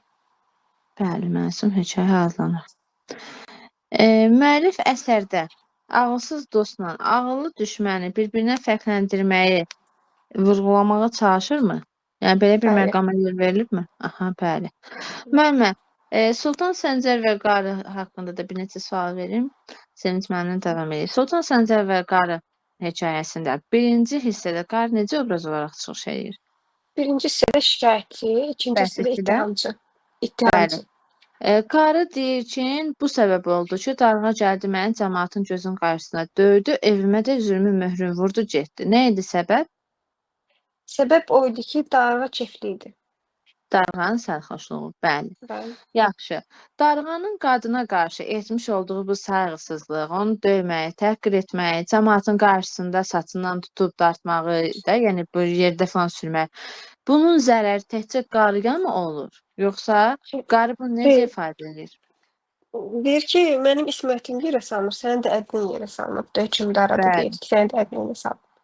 Bəli, bəli. Deyir, mənim ismətim, sənin də ədlin zədələndi. Yaxşı, bu əsərdə müraciətdən istifadə olunub, var bədii xitab. Bəli, qarının dilindən Eyşah deyir. Müraciət Yəni. edir. Qarı desə ki, şaha səndə heç insaf görməmişəm. Əsərin əvvəlində. Yox, səndən az insaf görmüşəmdir, heç insaf görməmişəm demir. Aha, bəli. O elə versə ifadəni, o zaman onu yanlış götürəcəksiniz. Bəs müəllimə, şəhərlinin xırmanını dənsiz qoymusan, qarların ahını almısan. Yox, şəhərlinin elə bil evini dağıtmısan, əkinçinin xırmanını dağıtmısan, belə idi. Bəli, oldu. Yaxşı. Yəni, bunlar qaydasındadır, şükür. Sevinç müəllimə, Sultan Səncər və Qarıda neçə obrazın niskinə yer verilib? Neçə obraz Təkcə var? qarının niskinə yer verilib. Bir obraz. Bəli, bəs müəllimə, burada deyir, Qozbel qarı söylə filan gecədə filan kəsi kim vurdu yaşadığın küçədə? Bu bəs Qarı buyurun. darğanın sözlərini deyir. Bəli. Müəllimə, bu şəhərdə olan qarışıqlıq ki var idi, bu cinayət filan. Qarı onların səbəbkarın kim olduğunu deyirdi. Yəni kimin əlindən törədilib bu hadisələr? Deyir, sənin əlin olmaz. Deyir, sən padşahın adamları eləyib. Aha, sənin əlin desək, onu yəni sən etmisən desək yanlış olacaq. Amma padşahın adamları desək, hə, bu zaman doğru olacaq. Neçə dəfə müraciətdən istifadə olunub? Bircə dəfə şaha yəni müraciət olub. Nabə müəllimə neçə dəfə müraciət var? Bir də yəni Darğanın ama Nitqin desək 2 dəfədir. Bir dəfə Nasıl? deyil mənə. Qarı şaha neçə dəfə müraciət edir? Bir 2 dəfə idi, ya bir dəfə idi. 2 dəfə. Hı. Ey şah, dağda tatmasan. Bir də Eyfalsın. Deyir ki, ey şah, dağda çatmasan olurkən qəlbim kebab, qiyamətin günündə çəkilər sənə hesab. Birin burada deyir, birində deyir ki, ey padişah, bu həqarət sığarmı yerə göyə? Baxın, bu hissədə. 1, 2. Aha. Qarı şahın qiyamət gününü xatırlatmış olurmu? Bir də bu qiyamət gününün başqa, yəni məhşər günü olaraq verilir. Hansı əsərdə adı çəkilir? Ağrımaz qəzəlində. Bəli. Kimə xatırlatmış Olmaz. olur? Mənim.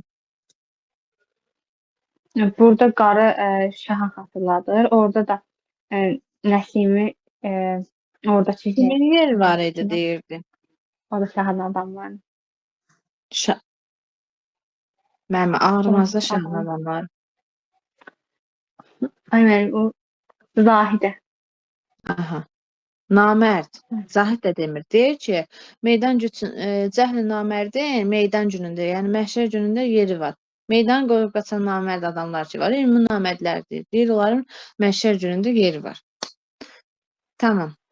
Deməli, burada qiyamət günü yadına salmış olur. Yəni deyir ki, düşün ki, həmin gün sənə hesab çəkəcək. Bəs ölüm qorxusunun və yaxud ölümün olduğunu da şaha xatırlatmış olurmu? Yoxsa belə bir məqama yer verilmir? Bir verilir. Bəli. Ölümün dəhşətindən qorxub deyir, bir hesab apar. Şahı qarı necə günahlandırır? Deyir ki, nə adlandırır onu? Deyirsən bir hindli quldursan, türk olmağın yalan. İttiham edir. Nə də ittiham edir? Bəli, Bəli. dediyinizdə. Bir də mənim onu azğın adlanır. Deyir, sən şahda deyilsən. Bu ölkədə doğuran yası da sənsən. Deyir, hər nə pis olsa, yəni hamısı sənin əlindəndir. Əgər bir padişah ölkəsini daim şad görmək istəyirdisə, bu zaman necə davranmalıydı? Rəiyyətin yanında olmalıydı. Aha, ölkəsini şad görmək istəyirdisə, xalqı da şad etməliydi, məsud etməliydi. Bəli. Bəs müəllimə, sənin deyir yolunda çıraq olan nədir? Şaha deyir ki, sənin yolunda çıraq olan budur. Əməllər. Ədalət. Ədalət. Ədalət. Bəs Sabahın ən mehriban yoldaşını nə olaraq qeyd edir? Bu gün. Bəli, Bugünün bu onun gün. sabahı mehriban yoldaş. Aha. Türklərin dövlətinin, ədalətinin idarə etməsinin yüksək olduğuna toxunur. Başqa dövlətlərin bəyənməsinə toxunur. Bəli. Bəli, deyir ki, bir zamanlar türklərin çox yüksək dövləti bəyənirdi hər zaman ölkəsi ədaləti. Aha. Sonda şahdan deyir ki, şah olmusan, ona görə ki, bu kimi, məsələn, xüsusiyyətləri gözləyəydin, bu kimi məqamlara diqqət edəydin. Nələri vurğulanmış olur? Necə daim haraya yetişməlisən, vurulan yarıya məlhəm qoymalısan ki, sən hökmdar, ona görə də hökmdar olmuş. Aha. Deyir ki, vurulan yaraya məlhəm ol, rəiyyətin diləyinə qulaq as, məzlumların ürəyindən qulaq as. Sonra deməli, bəs qarılarla bağlı məqama toxunurmu? Deyir ki, qaraları sevindir, onları ağlatma. Həm deyir, gəl bu qarının qar kimi ağ saçından utan, çapdırıb qarıları qırdırma gəlacına. Bir o hissədə deyir. Bir də ki, ikinci hissədə deməli, deyir ki, gəl mən qoca qarının sözlərini də unutma. Yəni, o kimi məqamlara toxunmuş olar. Əsərdə müəllif öz adını çəkir. Bəli, ən sona çəkir, amma yəni müraciət yox. Bəli, müraciət yoxdur. Mənim, bu əsər insanları üsyana səsləyirmi? Üsyana təşviq edir? Xeyr. Aha. Əsərdə çağırış var, yəni onları mübarizəyə ruhlandırmaq kimi məqamlar var. Yox, belə bir şey də yox. Yox, sadəcə şahları ədalətli olmağı səsləyir. Aha. Bəs ədalətsiz hökmdarın cəzasız qalmayacağını deyir qarı. Bəli. Aha, deyir ki, yəni onun qiyamət gününü, ölümü falan yadına salmaqla deyir ki, bir gün səndən də hesab çəkiləcək, cəzasız qalmayacaqsan. Sonra nə Mən qaldı? burada bir şey sual verə bilərəm. Buyurun. Burada deyir, məsələn, qarların ağ saçından utan onları ağlatma. Bunu Təpəgözlə misal eyni götürmək olar. Təpəgözdə də hardasa belə bir cümlələr var idi. Bilirsiniz müəllimə, oxuyanda hansısa əsərlərə gedib dayanırsan, yəni bir növ nəyisə adamı yadına salmış olur. Amma məzmun etibarilə tam eyniləşdirənmərəm, yəni oxşarlıq deyəmərəm. Məsələn, orada Basat desəydi ki, hə, qarılardan utanaydın, qoca kişilərdən utanaydın, nə bilim, onların ahını götürməyəydin, göz yaşına qıymayaydın, onda götürərdim oxşarlıq. Amma bu halı ilə yox. Sadəcə olaraq burada qarıların ahını almısan, nə bilim, onlardan utanmamısan. Bu kimi məqamları oxuyanda artıq bir növ oxuduğunuz, sizə tanış olan məqamı xatırlamış olsunuz, amma tam olaraq eyniləşdirmək olmaz bunu. Müəllimə, bu əsərdə dövlətin necə idarə olunması Çox sağ olun. qaydaları siz də sağ olun. Xatırladılıb yoxsa yox? Deyir ki, yəni mən ədalətli ol, rəiyyətin yanında ol, ona qulaq Yəni as. bir Bir növ hökmdar yəni xalqın səsinə qul. bir hökmdar ölkəni necə idarə etməlidirsə, o şərtlər əsərdə var. Tam olaraq Var yəni da şərtlər müəllimə. yox. Bəs deyir axı, deyir ki, yəni xatırladıb deyir ki, ölkəni şad görmək istəyən xalqını mənsub elə. Bəli. Sonra deyir ki, şah olmusan ona görə ki, haraya yetişəsən. Hər yarıya məlhəm qoyasan, rəiyyətin diləyinə qulaq asasan. Yəni deyə bilərik bunu var. Hansı vəzində yazılıb, hansı janrdadır? Bunları da bir dənə deyin, yekunlaşdıraq. Əruz vəznində hekayə janrında, deyim mənzum hekayə janrında. Aha. Hekayənin sujet xətti var mı? Bəli, var. Aha, bəli, var. Hökmdarlar, bax dedik ki, üsyana təşviq yoxdur, üsyana çağırış yoxdur. Bəs hökmdarları ədalətli olmağa çağırış var əsərdə. Bəli, var. Bəli. Bax, üsyan yoxdur. Milləti, cəmaatı ayağa qaldırmır ki, hökmdara qarşı üsyana qalx. Belə bir şey yoxdur əsərdə. Amma şahı çağırır ki, deyir, gəl bizim dediklərimizi, yəni bu məzunların ürəyindən qulaq as da, gör onlar nə istəyirlər, səndən bunların istəyi nədir? Ədalətli olmağa çağırış var. Nəsə bir sualınız var məmlə? Yoxdur belə, sağ olun. Sağ olun. Sağ olun, gecəniz xeyir qalsın. Mövzunu yerini qrupda qeyd edəcəm. Sağ olun. Sağ olun. Belə, sağ olun. Sağ olun.